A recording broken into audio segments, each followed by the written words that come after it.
श्रीमद् भागवत महापुराण तृतीय स्कंद छठवां अध्याय।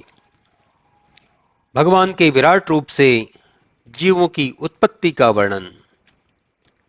श्री सुखदेव जी बोले, हे राजा परीक्षित, जब देवताओं ने उन नारायण भगवान से ऐसे कहा, तब उन अलग अलग स्थित महत्वादिकों की ऐसी गति देखकर ईश्वर ने अपनी काल संज्ञक शक्ति से उन 23 गणों को एक कर दिया, फिर स्वयं भी उनमें प्रविष्ट हो गए।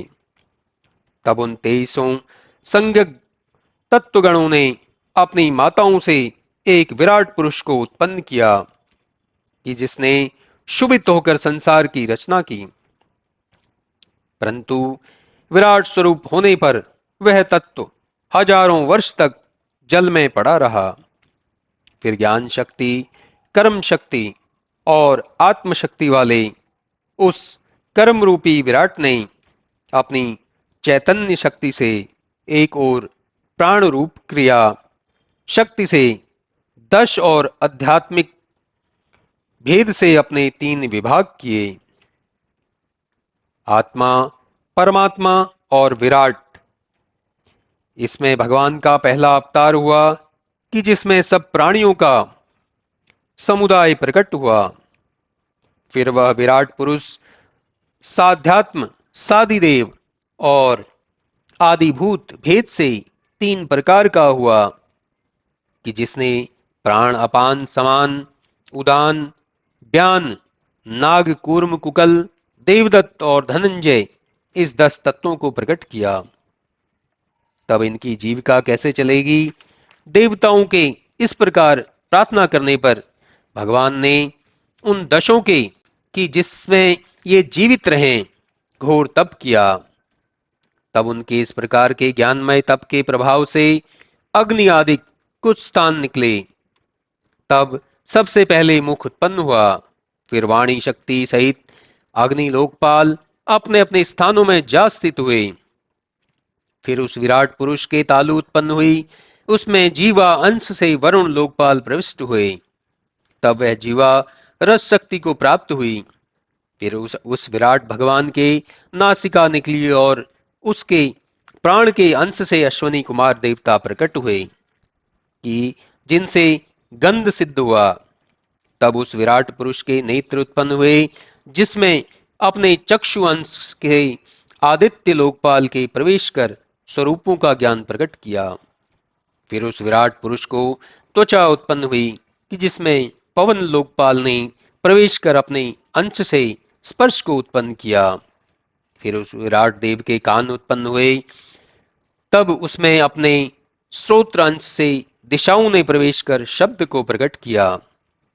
तत्पश्चात उस विराट पुरुष की त्वचा रोमों से औषधि उत्पन्न हुई कि जिससे उसमें खुजलाहट होने लगी। तत्पश्चात लिंग उत्पन्न हुआ, जिसमें प्रजापति देवता अपने वीर अंश से जा बसे, जिसमें उसमें बड़ा आनंद आया। फिर जब अपने वायु अंश से उस लोकेश्वर ने उसमें प्रवेश किया, तब विराट पुरुष के गुदा उत्पन्न हुई, जिससे वह मल को त्यागने लगा। फिर जब स्वर्ग के स्वामी इंद्र ने अपने जीविका अंश से उसमें प्रवेश किया, तो उसके हाथ उत्पन्न हुए, जिससे वह जीविका करने लगा। पुनः पैर उत्पन्न हुआ, उसमें विष्णु जी ने प्रवेश किया। पांव से ही चलकर पाने योग्य वस्तु प्राप्त होती है। फिर ब्रह्मा जी ने अपने बोध अंश से प्रवेश कर उस विराट में बुद्धि उत्पन्न की। तब वह जानने योग्य सब वस्तुओं को जानने लगा। फिर हृदय की उत्पत्ति हुई, उसमें अपने मन अंश से चंद्रमा का वास हुआ, परंतु वह चंद्रमा भी विकारता से ही उदय हुआ। इस कारण चंद्रमा में श्यामता है। उसी प्रकार तब उस विराट पुरुष के अहंकार उत्पन्न हुआ, तो उसमें कर्म अंश से रुद्र ने प्रवेश किया, क्योंकि अहंकार का ही दूसरा नाम रुद्र है। फिर चित्त की उत्पत्ति हुई, वह चेतना अंश से ब्रह्मा हुआ, तो फिर ब्रह्मा होने से वह विशेष ज्ञान युक्त हो गया। तब उसमें सत्व गुण की अधिकता थी। ऐसे देवता लोग स्वर्ग में और रजोगुण वृत्तियों वाले मनुष्य पृथ्वी में और उनके उपयोगी पशु आदि भी पृथ्वी में प्राप्त हुए। फिर जो तमोगुण वाले तत्व थे वे भूतों के गण आकाश में नियत किए गए। हे विदुर जी, इस प्रकार उस विराट पुरुष के मुख से वेदों से संयुक्त ब्राह्मणों की उत्पत्ति हुई। ब्राह्मण सब वर्णों के गुरु हुए। फिर उसी पुरुष की भुजाओं से क्षत्रिय उत्पन्न हुए कि जिनका यह कर्तव्य हुआ कि वे चोरादिकों के उपद्रव से सब वर्णों की रक्षा करें।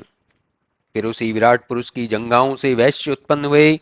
वैश्य के लिए यह कर्तव्य हुआ कि वे कृषि और वाणिज्य आदि के द्वारा सबकी जीविका चलावें। फिर उन्हीं विराट भगवान के चरणों से धर्म की सिद्धि के लिए सेवा उत्पन्न हुई। उस सेवा में सबसे पहले शूद्र उत्पन्न हुआ। इसका कर्म सेवा था। इससे सेवा जैसी इसकी जीविका को देखकर विष्णु जी इस पर बहुत प्रसन्न हुए। इस प्रकार से श्री विष्णु जी सब वर्णों के परम पूजनीय हैं। तब भला उन काल कर्म और स्वभाव शक्ति वाले ईश्वर की योग माया के बल से उत्पन्न विराट भगवान का संपूर्ण निरूपण कौन कर सकता है।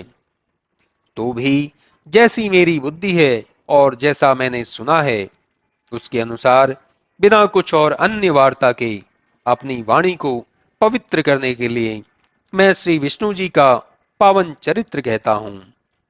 क्योंकि वाणी शक्ति को पाकर मनुष्य के लिए यह पहला कर्तव्य है कि वह यशस्वियों में श्रोमणी भगवान श्री कृष्ण जी का यशोगान करे।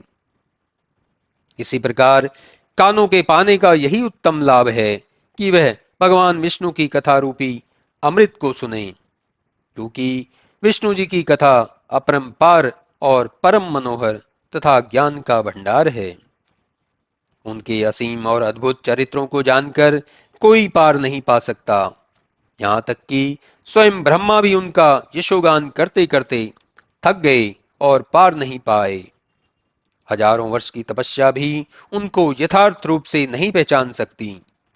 वे भगवान बड़े ही मायावी और सब प्राणियों को मोहित करने वाले तथा परम योगेश्वर हैं। उनकी अपरंपार माया को कोई कैसे जान सकता है।